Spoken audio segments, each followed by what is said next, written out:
Assalamualaikum warahmatullahi wabarakatuh. Saya Uyun. Saya akan menjelaskan tata cara pembuatan laporan penggunaan dana kas kecil sistem Impress menggunakan program Excel. Yang pertama kita buat adalah di sini kita ketik judul laporan. Judul laporan terdiri dari nama laporan, yaitu laporan dana kas kecil, kemudian nama perusahaan PT Wahana Baja, kemudian periode laporan, yaitu Juli 2020. Kemudian kita buat tabel laporan dana kas kecil yang terdiri dari beberapa kolom, yaitu tanggal, transaksi, nomor bukti, penerimaan, pengeluaran, saldo, pos-pos pengeluaran, yaitu ATK, konsumsi, transport, surat kabar, benda pos. Kemudian kita masukkan nama akun dari masing-masing pos-pos pengeluaran tersebut. Di sini ATK kita beri kode akun 221, konsumsi 222, transport 223, surat kabar 224, dan benda pos 225. Kemudian kita masukkan satu persatu transaksi yang terjadi pada bulan ini, yaitu yang pertama adalah saldo bulan lalu. Kita catat di sini, kita ketik dulu bulan laporan, yaitu bulan Juli tahun 2020.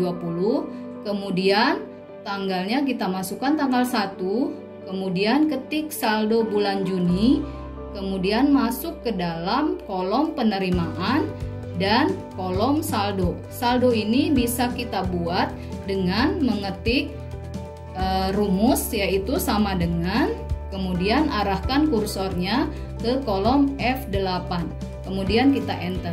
Dia akan muncul otomatis, yaitu angka sebesar 250.000. Kemudian yang kedua adalah mencatat pengisian dana kas kecil.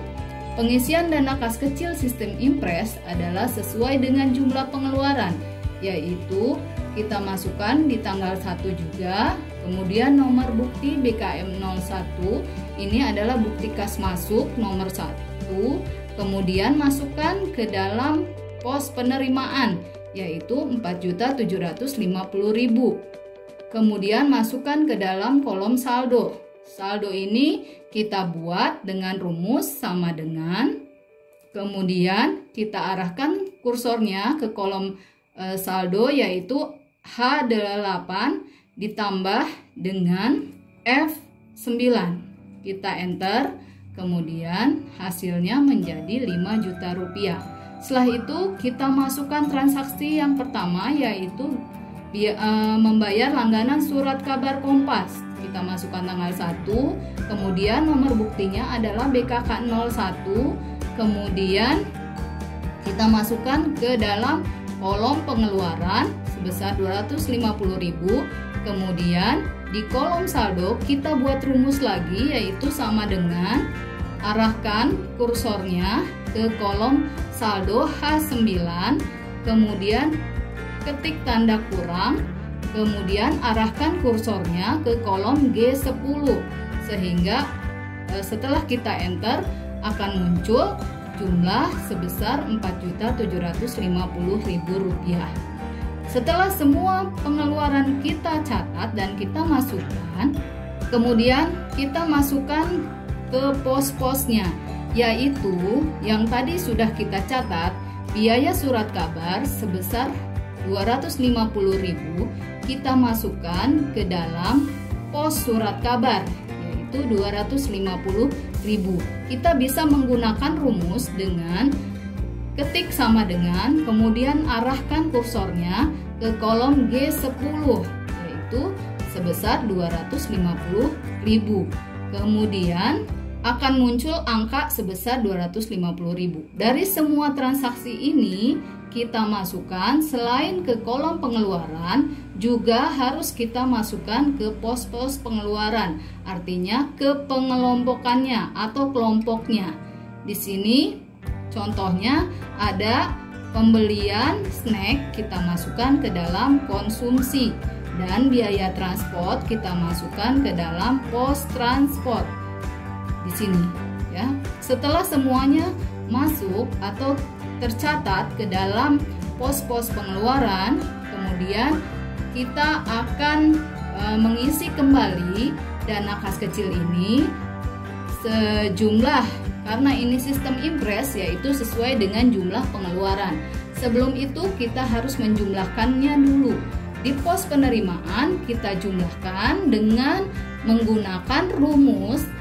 Di sini kita buat rumus, yaitu dengan mengklik sigma, tanda sigma atau sum.